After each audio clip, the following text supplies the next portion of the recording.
दोस्तों, स्क्रीन पर जो चेहरा देख रहे हैं ना, ये कोई परिचय की मुहताज नहीं है। ये 60 के दशक की सबसे बड़े सुपरस्टार जिनका नाम रहा राज कपूर। अगर इन नाम से भी आप नहीं जानते हैं तो हम सोजा बात बता देना चाहते हैं कि ये रणबीर कपूर के दादाजी यानी ऋषि कपूर के पिताजी रहे हैं और ये 60 के दशक की सबसे बड़ा सुपरस्टार रहे हैं। इनके स्टारडम के आगे कोई हीरो का नहीं चलता था। उस समय इनका जलवा कुछ और था। कहा तो ये जाता है कि 60 के दशक में इतना बड़ा स्टार कहीं ना कहीं बड़ी भाग से मिलते थे। उस समय सीडी और डीवीडी का जमाना था। अब ये अपने जमाने में इतना स्टारडम हासिल किए थे कि इनके आगे सभी हीरो फेल हो चुके थे।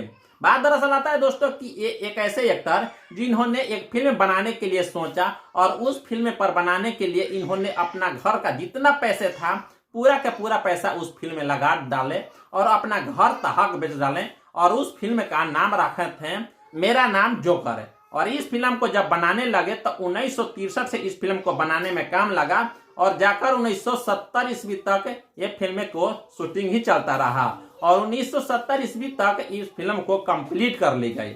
लेकिन जब 7 साल फिल्म बनाने में लग गया तो उसके वजह से इस फिल्म में खर्चा बताते हैं तो करीब 1 करोड़ तक ठेक गया। यानी कि उस जमाने में 1 करोड़ रुपए कोई आम सी बात नहीं था। अगर आज की बात करें तो बहुत बड़ा रकम हो जाता है। उस जमाने की बात करते हैं तो उस जमाने में जब 1 करोड़ रुपया लगता था, जो कि 1 रुपए और 2 रुपए का उस समय वैल्यू था, और यहाँ तो करोड़ की बातें आता है। लेकिन कहा यह जाता है कि उतना मेहनत करने के बावजूद भी ये उस फिल्म को फ्लॉप कर बैठे।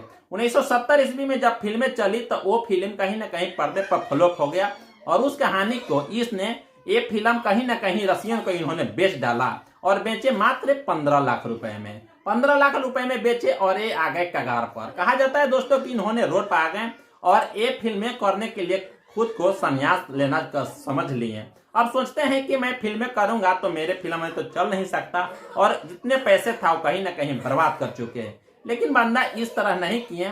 जब ये फिल्म को रसियन को बेचे तो रसियन इतना देखा वो फिल्में कि मात्र 15 लाख में वो फिल्में खरीदा और 50 करोड़ में उन्होंने पैसे कमा लिया रसियन लोग इस फिल्म से।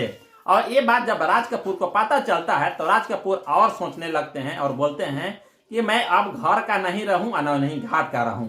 लेकिन इन्होंने साफ तौर से हार नहीं माना और दूसरे फिल्मों बनाने के लिए फिर से सोचे और 1971 ईस्वी में फिर दूसरी फिल्म लेकर आते हैं बॉबी, जिसमें अपने बेटे ऋषि कपूर को भी लॉन्च कर देते हैं। और बॉबी 1971 ईस्वी में स्टार्ट हुआ तो 1973 ईस्वी में जब पर्दे पर आई और 2 साल तक इन्होंने लगातार मेहनत की है तो ये फिल्म जब पर्दे पर चलती है तो ये फिल्म हो जाती है ब्लॉकबस्टर, क्योंकि उनमें नए चेहरे इनके बेटे ऋषि कपूर का आगमन हुआ था और डिम्पल कपाड़िया उसमें आई थी और राज कपूर मेन हीरो में थे, लीड रोल में। अब कहा जाता है दोस्तों कि उस समय उन्होंने 1 करोड़ फिर लगाया था वो अपना पैसा और उस समय ब्लॉकबस्टर मूवी बना और उससे कमाई इनका तकरीबन 15 करोड़ हुई। यानी कि 1 करोड़ से 15 करोड़ कमाई और कहे जाते हैं कि बॉलीवुड में फिर राज करने लगे बॉलीवुड में, यानी कि राज कपूर कहते हैं कि मैं उस फिल्म में इतना भाग गया था कि मेरा बॉबी फिल्म ही फिर अपना जगह पर मुकाम पर खड़ी कर दिया।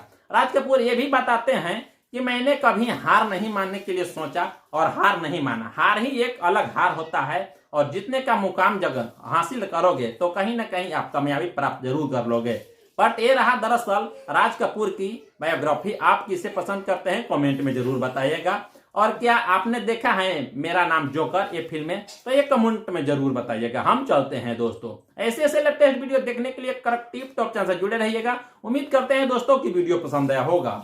चैनल पर नए तो चैनल को सब्सक्राइब कीजिएगा, वीडियो पसंद आया तो लाइक कीजिएगा और ना डिसलाइक भी कर सकते हैं। ये तो खैर आपकी मर्जी है। हम नेक्स्ट वीडियो मिलेंगे, तब तक के लिए बाय बाय।